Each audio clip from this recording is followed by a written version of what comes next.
Olá pessoal, boa noite, tudo bem? Vamos chegando aí para mais uma live de atualidades do Cursinho Popular da CEPUSP. Estou aqui para vocês, meu nome é Fernando, sou professor de atualidades, de Sociologia e História do cursinho. Então toda quinta-feira às 7 horas da noite aí com um debate, com uma aula, com uma discussão aí.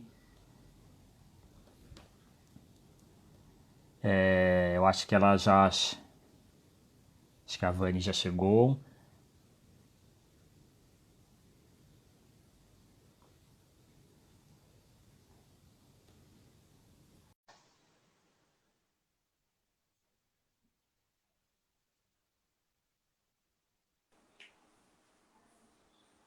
Oi, Oi lá, Vani, tudo bem? bom, boa noite, tudo bom? Boa noite, Projeto Negro. Vamos esperando o pessoal chegando aí.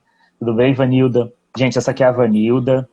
Ela é estudante de doutorado na USP, é isso? Esse é ciência política, sociologia. Sociologia. Sociologia. Sociologia, Vanilda Chaves. Ela vai falar um pouco sobre o tema de hoje, mulheres na política latino-americana. E eu quero já começar com essa discussão. É interessante já começar com esse ponto, quando vocês vão chegando, vou dando a introdução aí. É, vamos falar. A live de hoje vai ser com uma mulher falando sobre política, e na semana que vem outra live com uma mulher falando sobre política. Então a gente agora vai começar uma sequência de lives de temas voltada aí para contextos políticos. Então os alunos que vão chegando aí, chegando aí. Quem não puder assistir, a gente depois disponibiliza aí nas redes sociais. Mas é isso. Então fazia tempo que a gente, Vanilda, não fazia uma live mais com contexto político. Acho que a última foi. Vamos dizer que a do Enem, né? Tinha um contexto político, né? Mas os alunos me pediam, algumas pessoas pediam para falar sobre o contexto da política brasileira institucional também. E também pedi uma questão de representatividade também. Para quem está chegando novamente, né? Vamos ter uma live aí sobre oh, meu Deus, agora eu dou branco já. Dá vontade de dar branco em tudo. Mulheres na política latino-americana. Isso mesmo. Eu já ia falar mulheres no gênero da política no México. Isso.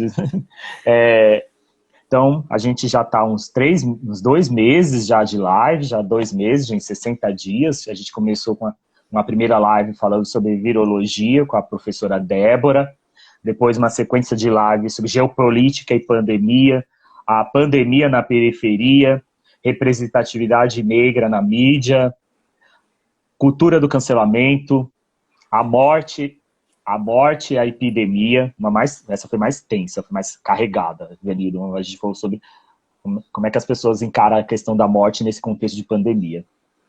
Depois, cadê o branco? A questão do Enem, e semana passada a gente falou sobre classe e trabalho, com o Cauã, que já abriu um pouquinho nesse contexto aí de questões mais políticas. Sim, Então, é hoje, legal. então, esse tema, mulheres na política latino-americana, eu fico falando uns 5 minutos até o povo chegar, ou até mais, tá, Tá Avenida? bom. E na semana que vem a professora Roberta Quirino, de História, vai falar sobre a conjuntura política brasileira. A gente chamou a Live do Fim do Mundo, é o nome dessa live. Vamos falar sobre o que está acontecendo no Brasil, nesse contexto brasileiro.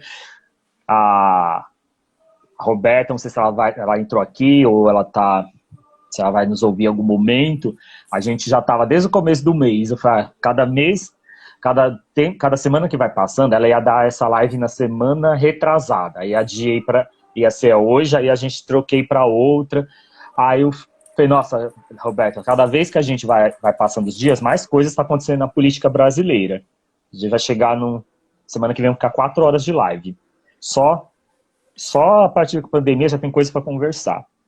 Também, pessoal, já vou deixar também a live do dia 18, ainda não estou com tema fechado, mas eu estou pensando em pegar uma coisa mais revoltosa também, mais tiro, porrada e bomba. Então, vai ser. Mas a do dia 25 a gente vai discutir, já confirmei, eu convidava a discutir sobre a acessibilidade de cadeirantes e a questão social de quem tem quem tem problemas de mobilidade física, quem é cadeirante. Chamei uma pessoa que vai falar sobre a política, a sociabilidade das pessoas de geral que são cadeirantes, como lidar, ele é cadeirante, professor Jonathan, e ele vai conversar um pouco sobre vocês também. Eu e a professora Marina de redação aposto que esse pode ser o tema de redação aí, falando sobre acessibilidade aí, de pessoas que têm algumas deficiências físicas, não sei se o termo vai ser correto, ele vai nos ajudar nesse dia. Pessoal, a gente... Aqui a professora... Você não é professora não, né, Vanida? Não, Professora ainda não. não. Mas tu vai nos assinar, professora. Então, a Vanida, ela está aqui, ela vai falar um pouco sobre mulheres na política latino-americana. E é o mesmo esquema de sempre, meus amados. Vocês digitam as perguntas aí, o que vocês querem debater, o que vocês querem discutir, o que vocês querem perguntar para ela. Eu vou acompanhando aqui, Vanilda. Caso você não quiser responder, esperar o momento, eu estou anotando aqui no caderno.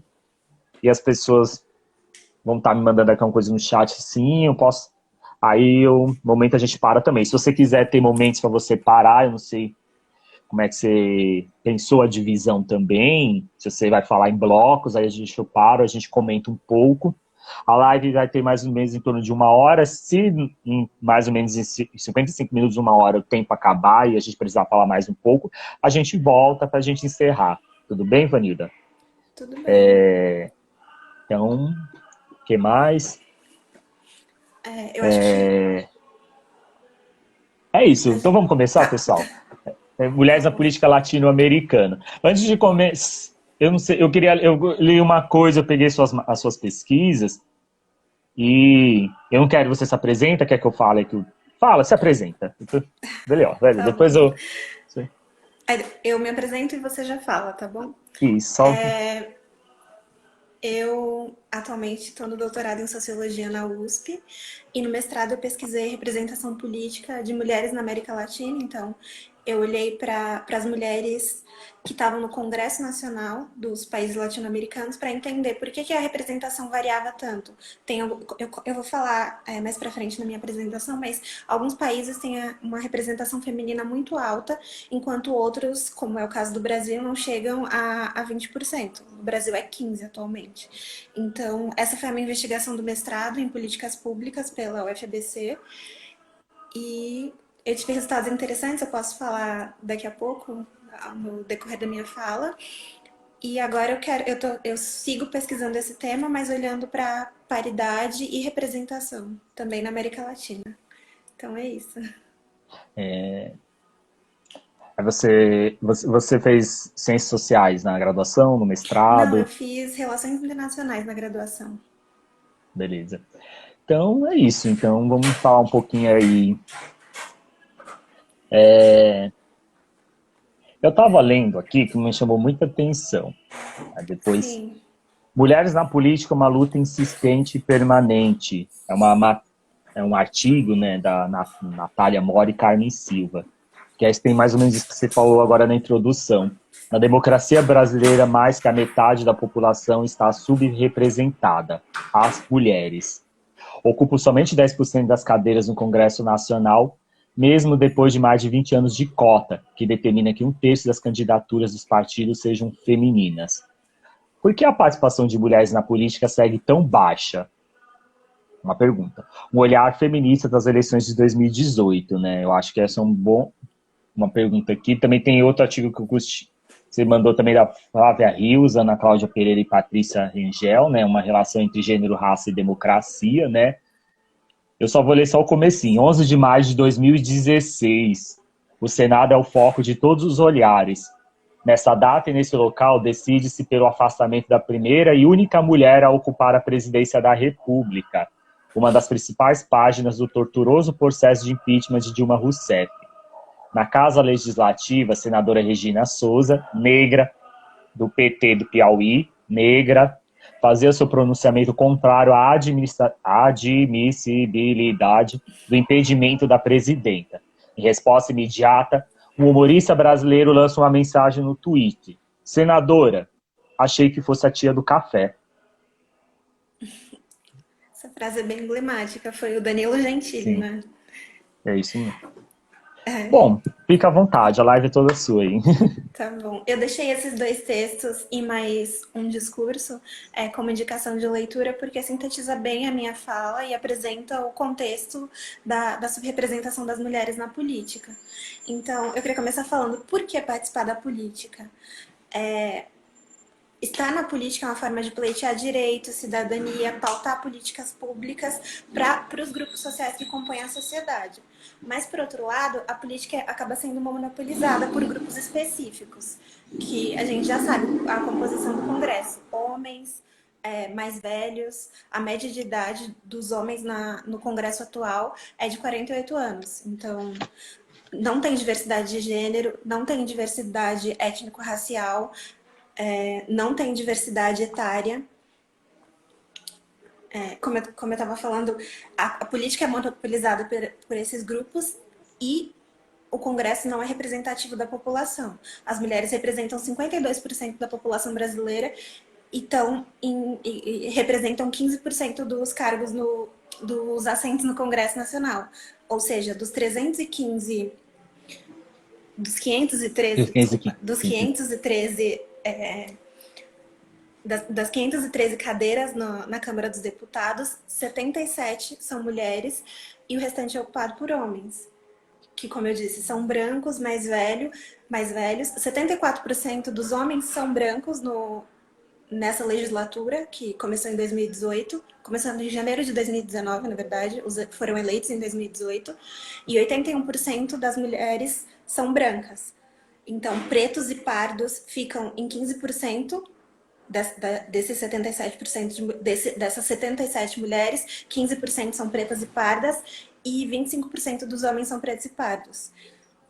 Então, da população indígena é bem menor. Tem uma mulher indígena e um homem, se não me engano, dá 0,5%. Uhum. Então, já com esses dados de cara, já dá para ver que tem uma assimetria na representação e muitos grupos são excluídos da política institucional, como esses que eu mencionei, mulheres negras principalmente, povos indígenas. A composição do Congresso já mostra isso. E outro ponto importante de destacar são que nos últimos anos surgiram políticas conservadoras que regulam sobre as formas com que as mulheres lidam com seus corpos e com a sexualidade, com políticas sexuais reprodutivas restritivas, com políticas misóginas e o machismo nos ambientes da vida social e política. E com as eleições de 2018, a gente pode ver que nós tivemos muitos retrocessos e uma guinada conservadora na política, por conta dos deputados eleitos, do presidente e diversos outros atores da política brasileira. Então, a elite política é quem acessa esses espaços de poder. A gente vê isso pelo golpe da Dilma, que a misoginia teve papel fundamental. A gente sempre via imagens da Dilma sendo ridicularizada, com estereótipos de gênero. O caso da Marielle também é outro, um caso de violência política de gênero, um crime, né, na verdade. Sim. E a Marielle representava uma renovação na política, pautando direitos humanos, trazendo uma agenda de gênero e de raça. Não resta coisa.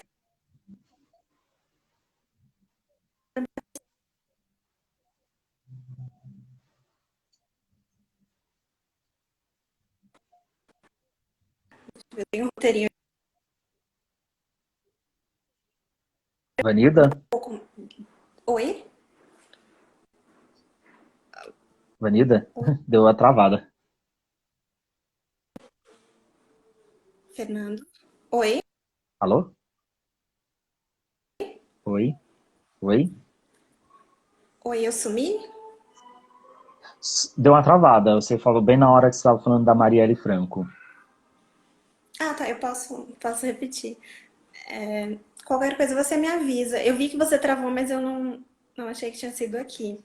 Eu estava Uhum. dizendo que a Marielle representava uma renovação política, que ela trazia pautas importantes de gênero e de raça e de novas formas de fazer política. E ela também foi alvo de uma violência política de gênero e de atos criminosos, né, que estão aí sendo investigados até hoje. Daí agora eu vou falar um pouco sobre uma discussão muito presente nos estudos de representação política de mulheres, que é a discussão sobre representação descritiva e representação substantiva, que constitui uma política de ideias e uma política de presença, como é conceituada por uma autora, a Anne Phillips. São pautados esses dois tipos de representação. A representação descritiva é aquela em que se propõe representar as pessoas como uma representação espelho, na verdade. Então, se temos homens e mulheres na sociedade, esses devem compor o Congresso para representar as pessoas. E o outro Deixa eu tipo de perguntar, representação, sim, essa representação é a transcritiva, não, descritiva, que vem descritiva, da desculpa. descrição de uma mulher representa uma mulher, homens representam homens, como se fosse um espelho. De eu Uhum. sou uma mulher negra, eu vou representar mulheres negras. E o outro tipo de representação é a representação substantiva, que seria mais do que a representação de características físicas, é a representação das ideias. Então, tudo bem ter uma mulher branca representando os interesses de mulheres negras e outros grupos.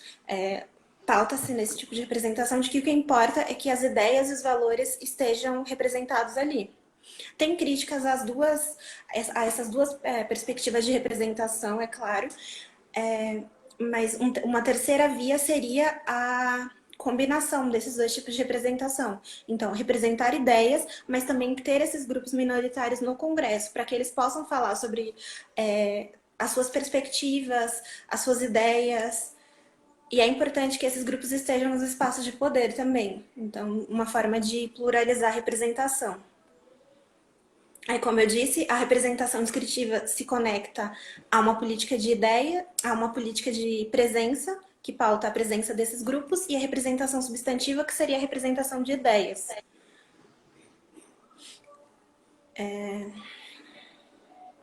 Então, falando mais sobre o contexto latino-americano, dos 18 países da região, 16 adotam alguma medida para aumentar a representação de mulheres, dado esse contexto de subrepresentação, como eu mencionei no início, não só no Brasil, mas na América Latina toda.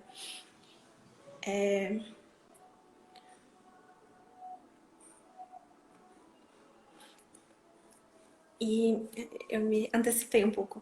Não, tudo bem. Tudo bem.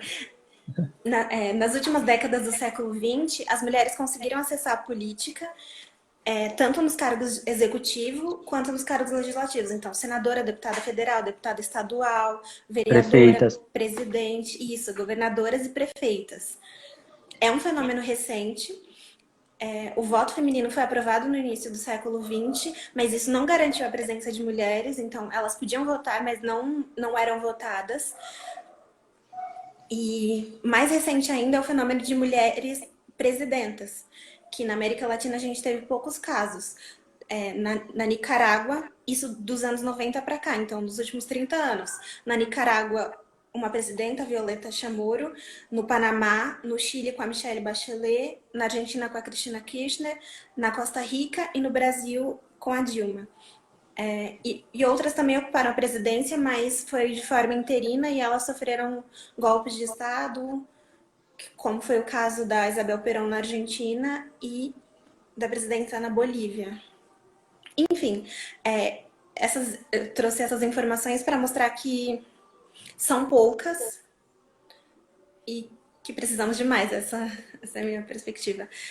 E falando mais da Câmara e do Senado, que a minha pesquisa de mestrado foi sobre a Câmara, as câmaras federais desses países latino-americanos, as mulheres no mundo compõem 24% das câmaras. Então, não é um problema brasileiro, não é um problema latino-americano, a subrepresentação está em todos Está os países presente do mundo. Exatamente. no E que a gente chama de países democráticos. isso. Na América Latina, a gente ainda está bem, porque a porcentagem é de 30%. Então, é mais alta até do que mundialmente. outros dados, por exemplo, a Ásia e a África tem 24% e 21% de mulheres nos congressos. Então, a América Latina está um pouco melhor, mas ainda bem ruim, na verdade. Esses dados demonstram que tem uma desigualdade na representação política e uma distorção de representação, porque os homens são continuamente mais representados e estão ocupando esses espaços mais que mulheres. Na América Latina, a Bolívia e o México são os países com maior representação feminina. A Bolívia atingiu a paridade, então 53% do Congresso é composto por mulheres. Nossa! Sim, é um caso bem interessante. E o México, 48%. Isso se deve, além de mobilização dos movimentos feministas desse país, de conquistas legislativas e também das cotas de gênero, que agora são medidas de paridade. Então, para a composição das listas, tem que ser 50% homens e 50% mulheres. Dessa forma, esses países conseguiram atingir a paridade. O México tá quase lá também. Mas deixa eu aqui no Brasil não tem a cota de gênero nas listas. Eu nunca. Tem. Ou você, não, depois você me pode responder depois. Tá, mas tem sim. Então, como eu estava dizendo, o Brasil, eu já vou falar sobre isso. No Brasil, as mulheres representam 52% da população, mas estão em proporções ridículas no Congresso, de 15%, que isso não é nada representativo. E voltando ao que eu trouxe um pouco da discussão da literatura, que eu falei brevemente, as mulheres estão em 15% do Congresso. Não está sendo representado as ideias dessas mulheres, que são múltiplas, não é um grupo unificado, são interesses, elas representam interesses difusos, enfim. Não está sendo representadas ideias e também não tem presença. E eu tô falando de mulheres no geral, mas quando você olha para mulheres negras, a situação é bem mais grave. Como eu disse, não chega a 20%, a 15%. Temos 15% de mulheres negras, daquelas 77 que eu mencionei, que compõem o Congresso atual. 15% são pretas e pardas. Então, a subrepresentação das mulheres é um tema urgente e, sobretudo, das mulheres pretas e pardas. E de outros grupos minoritários também, para mencionar. Como eu estava dizendo...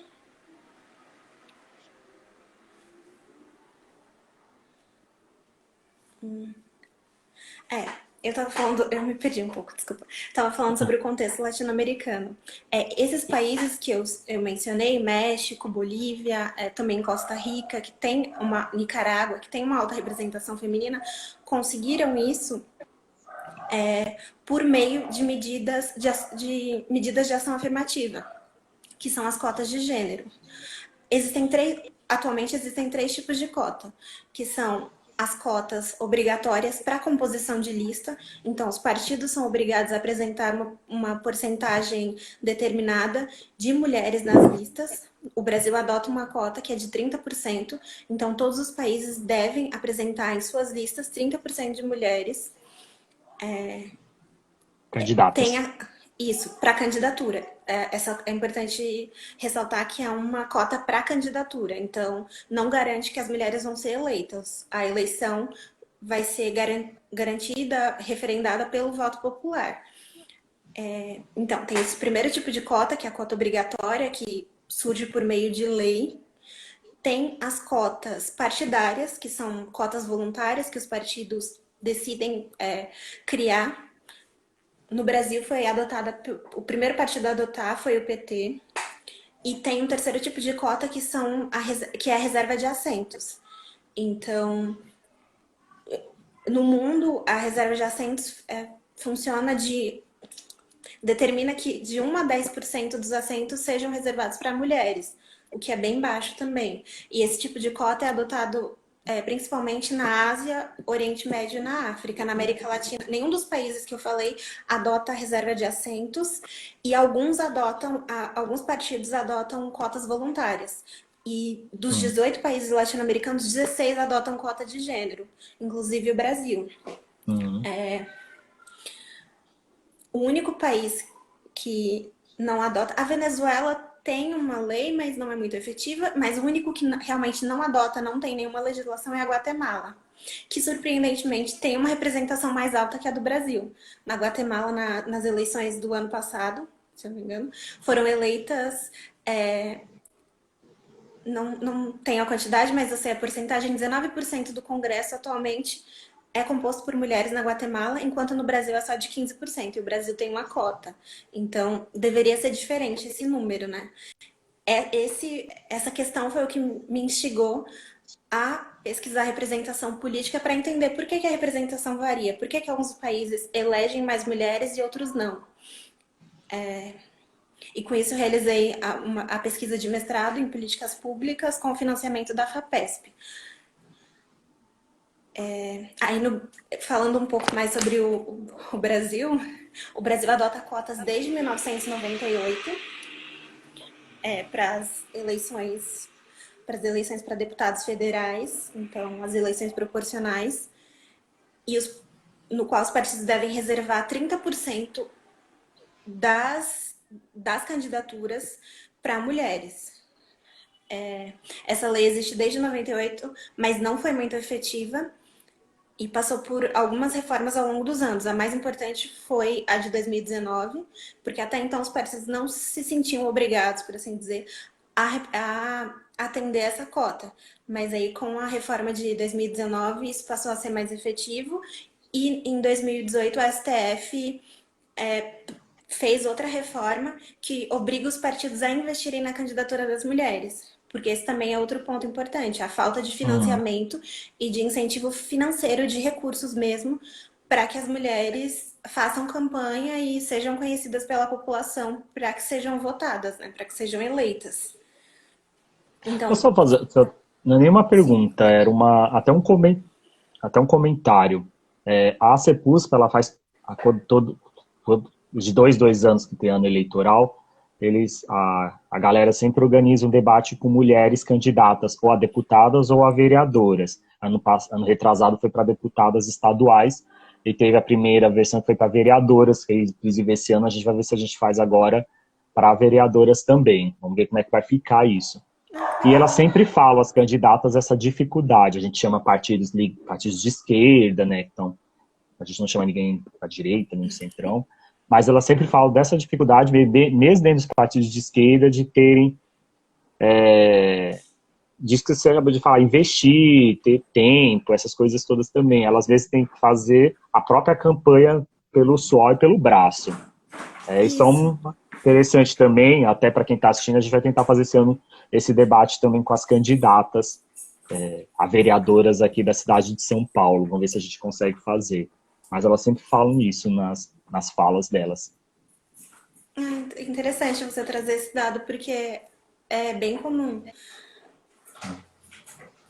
Sim, e que legal essa proposta. Tá convidado. A gente vai... espero que a gente Obrigada. consiga organizar, porque espero que tenha eleições também. Sim, essa é outra Por questão favor. pendente. Sim. E eu também quero fazer um só também com candidatos negros e negras também. Vamos ver, só que já estou soltando aqui ao vivo assim, aí agora o pessoal que está assistindo vai ter que se comprometendo. Ouviu, Henrique? Se estiver aí, ó, o Henrique é o coordenador cultural, ele deve estar aí na live aí, eu vi que ele subiu aí. Então já está comprometido já o debate com as mulheres candidatas ao cargo de vereadoras da cidade de São Paulo. Gente, se eu fosse mediador, eu estava frito. A gente sempre gagueja, tu confunde. É bem legal isso. Eu ia trazer no final, mas eu posso falar agora, que existem muitos grupos coletivos de articulação política, de mobilização, que promovem debates com candidatos na época de eleição, assim como você mencionou que a CEPUSP faz, e também fazem cartilhas, enfim, todas as formas de formação política para que mulheres que querem sair como candidatas tenham esse apoio que não vem do partido, infelizmente. Então, é bem interessante ter essas ajudas externas, né, para as candidatas. E também ouvir da experiência delas. Sim. É bem importante.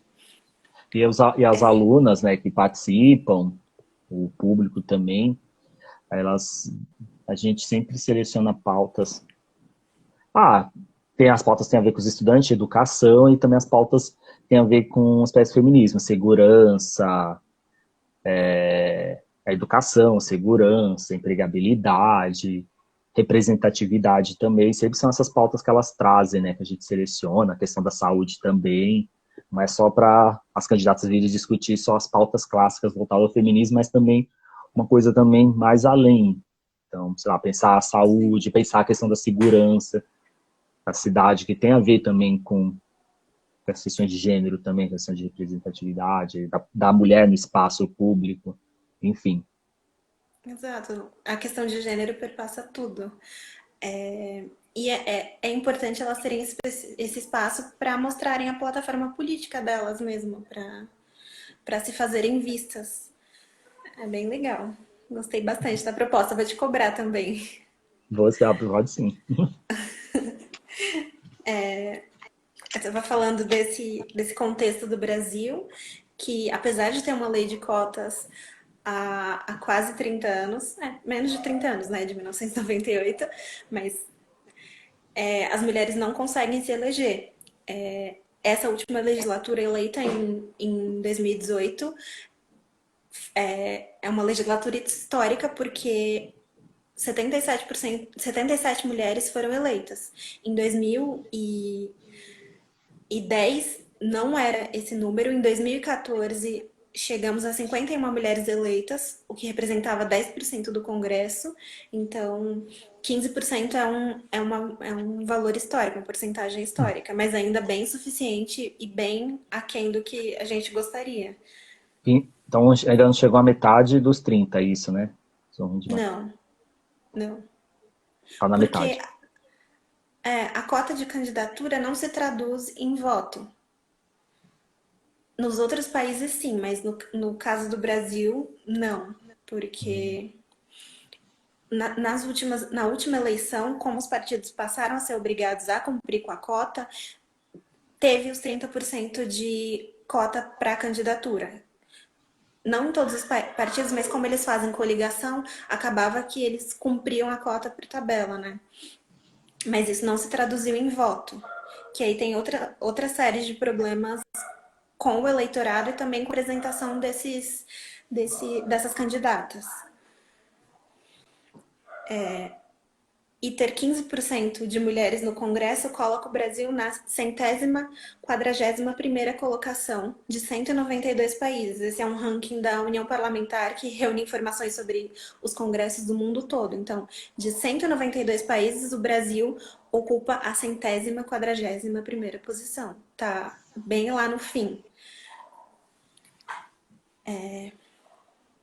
Então, a gente tem menos mulheres no poder legislativo do que outros países. E isso demonstra a alta desigualdade de gênero que existe no país, né, até hoje. Então, para tentar explicar um pouco por que isso acontece, alguns fatores que a literatura identificou e que eu levantei na minha pesquisa, eu vou falar de três variáveis que são identificadas como as causas principais para essa baixa representação das mulheres. Então, elas se devem a fatores políticos, socioeconômicos e culturais. Vou começar falando um pouco dos políticos. Os fatores políticos são o sistema eleitoral, o tipo de lista que é adotada, então, a lista aberta ou a lista fechada, e o tipo de cota, porque as cotas também apresentam uma diversidade no contexto latino-americano. As regras institucionais, as barreiras dentro dos próprios partidos, como você trouxe o exemplo das candidatas, que não investem nas candidaturas, que não apoio financeiro, que não fornecem nenhum tipo de orientação mesmo para essas candidatas, e a falta de rede de contatos que elas não têm, porque elas, em geral, têm menos experiência com política, então não fazem parte do jogo político, não têm os contatos que os candidatos têm. Então, como eu falei, os obstáculos dentro dos partidos para as mulheres, principalmente para as mulheres negras que recebem menos recursos, que têm mais dificuldades de entrar mesmo nessa política, e isso compromete os resultados eleitorais, então elas têm menos sucesso eleitoral, são menos eleitas, e também tem o capital, a falta de capital econômico e capital político. Então, a questão de classe social, de renda também tá muito atrelada a menos eleição, a menor eleição de mulheres e mulheres Sim. negras. Os fatores socioeconômicos e culturais, então, passam por questões de gênero, classe e raça, como a divisão sexual do trabalho, que as mulheres têm duplas jornadas, eu vou falar mais um pouco sobre isso, e a cultura patriarcal, que impede que as mulheres acessem o espaço público e que sejam votadas também. Tem sempre o questionamento de, ela não é capaz, lugar de mulher não é na política, e comentários do tipo que fazem com que as pessoas não votem em mulheres, não elejam mulheres. Sobre a divisão social e sexual do trabalho, é importante ter em mente que as mulheres realizam trabalhos não remunerados, que seria o trabalho invisível, o trabalho da casa, que é o de cuidado, e os trabalhos fora do ambiente doméstico. Então, acumulam duplas jornadas, o que impede que elas se dediquem à atividade política, como os Uhum. homens fazem, porque eles não têm a Dá pra fazer. obrigação de isso. Então, esse trabalho sem remuneração e essa dupla jornada prejudica a participação das mulheres. Os dados do PNAD de 2017 mostram que mulheres e homens dedicam menos tempos diferentes para desenvolver os trabalhos domésticos, e das mulheres é quase o dobro. Então, dessa forma, os homens podem se dedicar às atividades de organização e à carreira política, enquanto as mulheres ficam com essa dupla jornada que eu mencionei. E nesse caso, a divisão sexual do trabalho tem outra face, a de que as mulheres utilizam, as mulheres ricas, enfim, utilizam a mão de obra de outras mulheres, são domésticas, babás, cuidadoras, para gerir os cuidados da casa. Uhum. Então, esse é um conceito que da Helena Irata, que é a delegação. Essas mulheres acessam o mercado de trabalho, mas para isso elas delegam as, A as outras mulheres. atividades domésticas e de cuidados a outras domésticas, exatamente. Então, essas atividades não foram compartilhadas com os parceiros ou com outras pessoas da família, mas delegadas para mulheres que realizam esses trabalhos. A socialização dessas atividades domésticas é uma das demandas recorrentes do movimento feminista, bem como a de creches em período integral, escolas e a divisão de tarefas entre homens e mulheres, no caso. Eu perdi um pouco. Além, é claro, na divisão social do trabalho, que existem prestígios diferentes para as atividades desempenhadas e hierarquias de profissões. Então, as Uhum. mulheres ficam com profissões menos prestigiadas e recebem menos por isso. A Helena Irata, essa socióloga que eu falei sobre esse princípio de delegação, também fala que ela é uma socióloga que pesquisa a sociologia do trabalho. Ela fala que a globalização precarizou e tornou os trabalhos mais vulneráveis, acentuando as desigualdades de salário, as condições de saúde, trazendo o trabalho informal e trabalho sem proteção social para essas mulheres mais vulneráveis, Uhum. que é uma realidade que a gente vê bem aqui no Brasil, né? Então, esse é o panorama dos fatores socioeconômicos e culturais que eu mencionei brevemente, que dificultam a participação de mulheres na política. Esse primeiro estágio, participar da política, tentar se eleger. E o segundo é ser votada para conseguir se eleger, para conseguir acessar esses espaços. Então, uma série de barreiras. E voltando um pouco para os fatores políticos que eu mencionei antes, na minha pesquisa eu descobri que as cotas de gênero têm um papel fundamental para eleger mulheres, mesmo que sejam cotas só para candidatura. As cotas variam muito na América Latina, então existem cotas fortes e fracas. O Brasil tem uma cota fraca porque não aplica sanções para os partidos que não cumprem. Eles ficaram aí durante muitos anos sem cumprir com a cota, sem sofrer nenhuma sanção. Só em 2018, ou seja, 20 anos depois, é que as cotas passaram a ser cumpridas de certa forma. E outro fator importante da cota é a alternância dos nomes. Então, alternância de homens e mulheres nas listas. As cotas mais fortes, que eu estou falando mais fortes, que são melhor desenhadas, que é o caso de Bolívia, México, Costa Rica, Nicarágua, elas determinam que os nomes de homens e mulheres sejam alternados na lista. Então, a cada homem deve ter uma mulher, de forma quase paritária, mas não é uma paridade, porque a cota é de 30% ou 40%. E, além disso, o que compõe uma cota forte ou fraca, além da sanção, como eu mencionei, e dessa alternância, que é chamada de mandato de posição, além desses dois elementos, tem um terceiro que... Nossa, me perdi. Tem as sanções, a alternância e o tamanho da cota, que no caso do Brasil é de 30%, nos outros chega a 50%. Então, é uma paridade entre homens e mulheres, o que torna essa cota bem mais forte do que a brasileira, por exemplo. No caso do Brasil, essa alternância não dá para ver muito bem, porque a gente vota na urna eletrônica, né? Então, a gente não consegue visualizar todos os nomes como em uma lista. Sim. E, além disso, a gente adota a lista aberta e não fechada. Na lista fechada, esse resultado é mais automático, porque a lista é composta antes da eleição e com a eleição é determinado quantos assentos, quantas cadeiras cada partido vai ter. Então, de acordo com aquela lista, é determinado quem vai ocupar cada cadeira. Isso na lista fechada.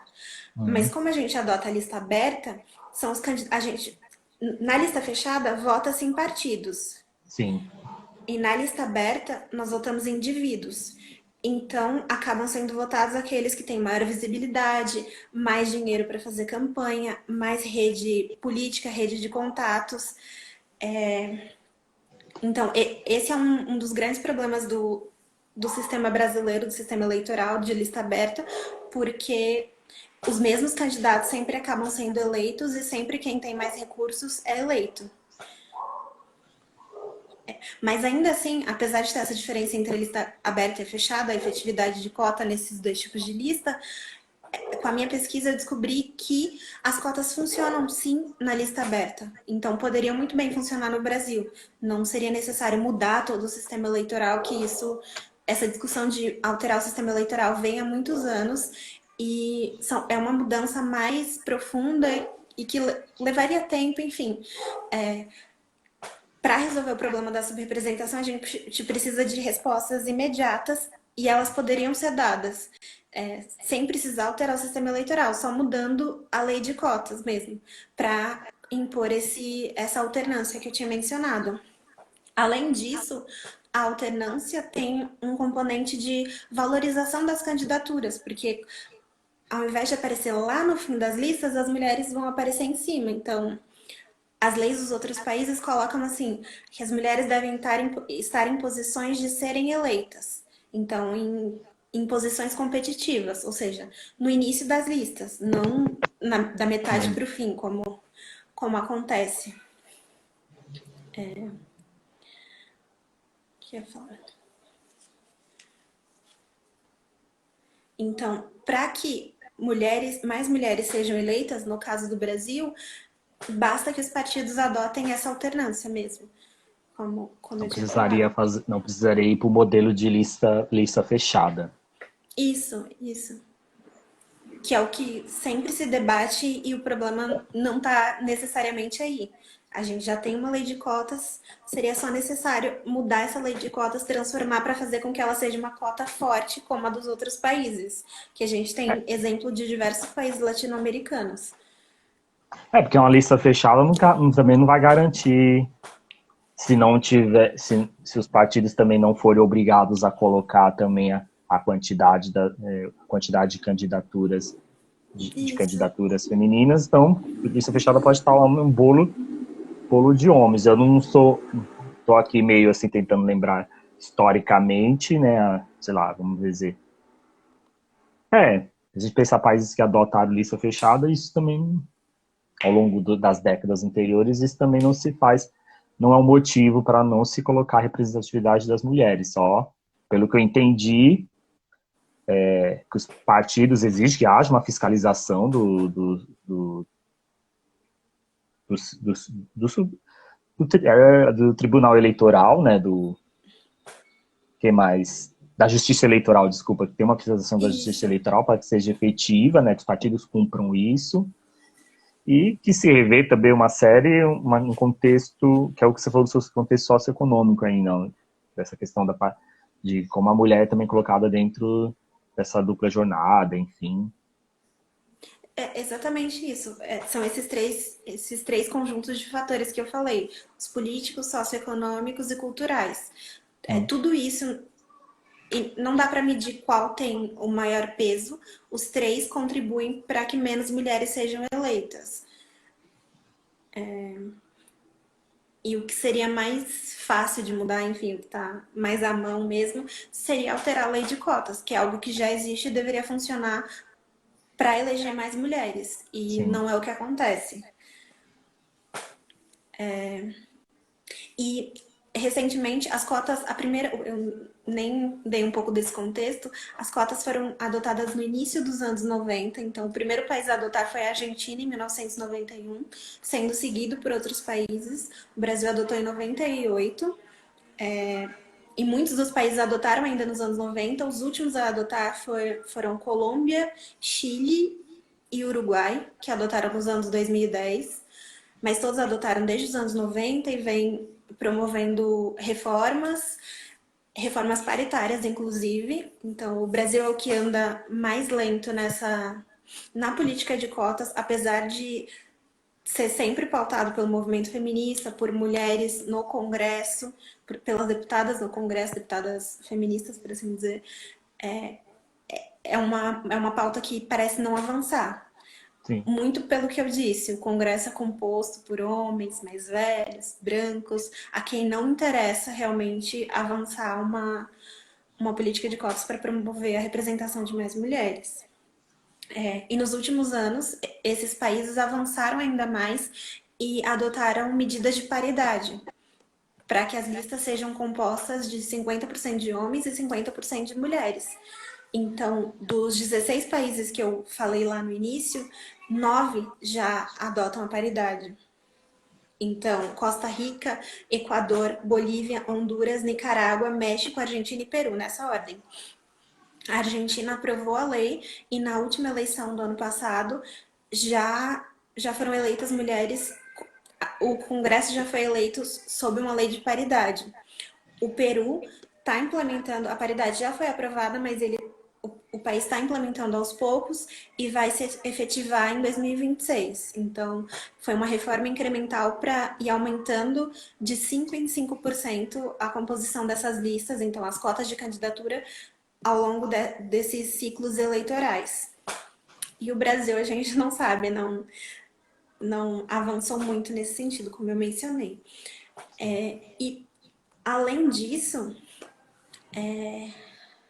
eu acho que mais do que pautar a representação de mulheres, a gente tem que pensar em estratégias interseccionais, então, que passam por questões de gênero, raça e classe, para pensar em estratégias interseccionais adequadas à realidade brasileira e que permitam acesso de outros grupos minoritários e marginalizados, que são as mulheres negras, indígenas, a população LGBT, porque é importante que esses grupos acessem o Congresso para pautar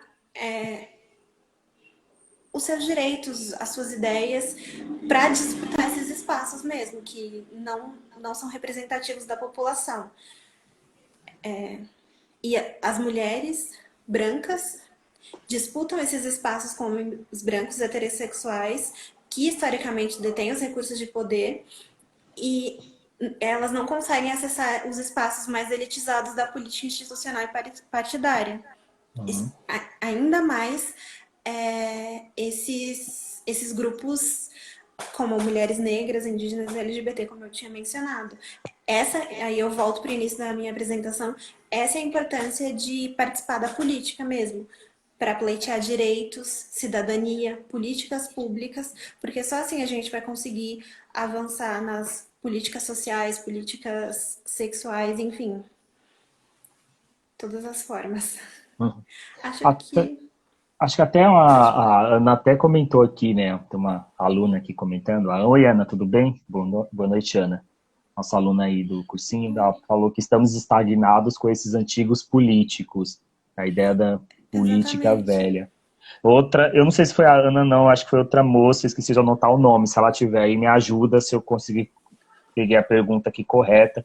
Ela perguntou diretamente para você mesmo, Vanilda, como você pensa em mudar o machismo estrutural que as mulheres têm, ou o machismo estrutural que as mulheres enfrentam? Isso. Ou Então, alguma coisa assim, não entendi. Tá escrito aqui. A ideia para também, ela estava falando de um comentar. machismo estrutural também. Eu acho que até encaminhar também, que acho que tem uma ideia, né? A Jéssica, né, que é a nossa amiga, uma vez ela foi dar uma aula há muito tempo lá no meu colégio, no colégio não, lá na escola pública que eu dava aula de sociologia, ela falou sobre representatividade das mulheres, foi em 2016, né? Ela, mas que elas têm, né? A Ana falou que é o machismo estrutural que as mulheres têm. E talvez tinha uma coisa que era muito interessante, você chegou falando da Dilma também, e elas apontavam também, e eu também vejo também quando eu converso com as meninas também, lá do cursinho, que são meninas bem politizadas nesse sentido, elas apontam assim, como é que as mulheres eram representadas aí nas campanhas eleitorais, nos jornais, nos discursos políticos. A Dilma, mulher de ferro, uma mulher duro, tão intransigente, arrogante. Aí, em contrapartida, a gente tem um Bolsonaro nesse lugar também, intransigente, arrogante, não quer saber de nada, e todo mundo passa pano.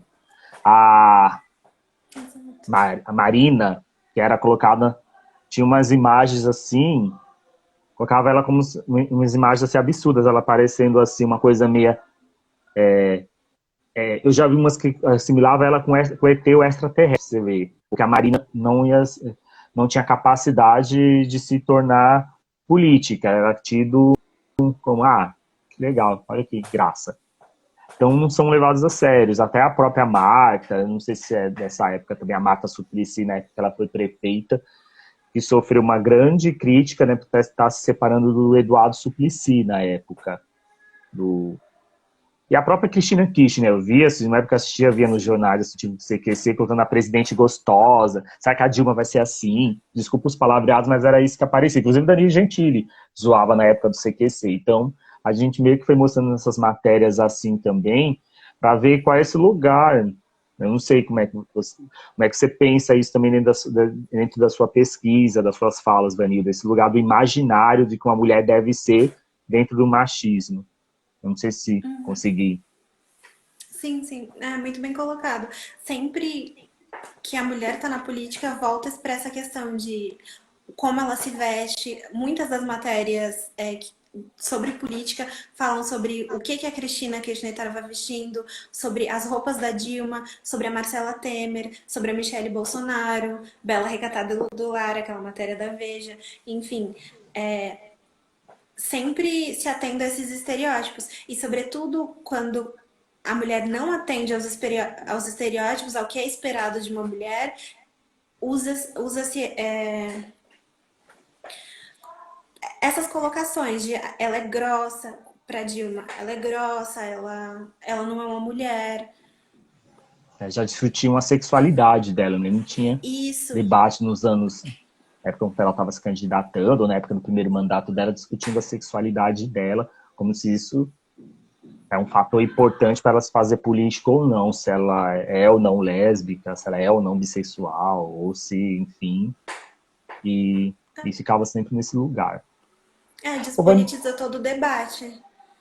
Avenida, antes de até você comentar essa fala da Ana, eu vou, sabe aquele momento que eu te falei da 1 hora, já tá batendo. Então vou fazer o seguinte, Eu vou dar uma pausa, salvar esse vídeo. Daqui a 1 minuto... Nossa, a Marta era a vagabunda na época, era isso mesmo. A gente vai dar 1 minuto, o comentário aqui da... Aí a gente volta, ouviu, pessoal? Só o tempo de baixar pra gente voltar, pra gente não perder essa live aqui, que já tá tendo tempo de 1 hora. Já é... Nossa, passou muito rápido. Eu olhei aqui, já é Sim. 7h58. Então, Ah, tudo então foi bem? bom. Tudo bem, Então, dá eu vou Aí continuar a aqui gente agora. comenta sobre o machismo estrutural aí. Tá bom.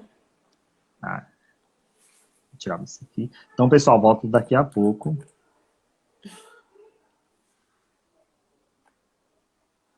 Ah, tá aqui.